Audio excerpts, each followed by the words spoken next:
I chose my career path because I felt orthopedics provided a great opportunity to change people's lives for the better, to get them out of pain, to get patients more active, to extend patients' quality of life. And that was a very compelling choice for me.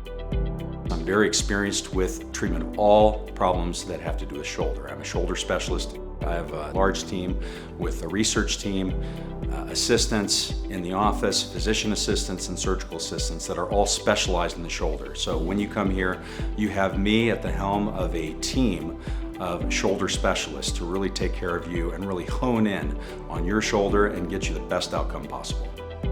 I'm a family man. I have a wife and 3 kids, and we do like to spend a lot of time together. We enjoy traveling, and we like to travel back to Greece, where my family's from, see my relatives, and go hike in the mountains and play on the beach.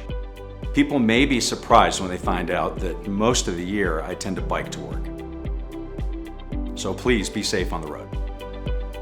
My philosophy of care is very patient-centered. I listen to the patient, and I think building trust with patients is very important, and that really involves looking them in the eye, listening to what they're saying, asking them and really listening to what their concerns are, what their goals are, and really formulating a treatment plan. We have lengthy discussions with patients regarding their conservative and operative options for treatment, as well as the timing and recovery. To be happy as individuals, we really need to not only have an active mental life, but an active physical life. And to be active physically keeps us healthy, and that means keeping all of our joints in order. So it's really important to cooperate and work together during that process to get the best outcome together.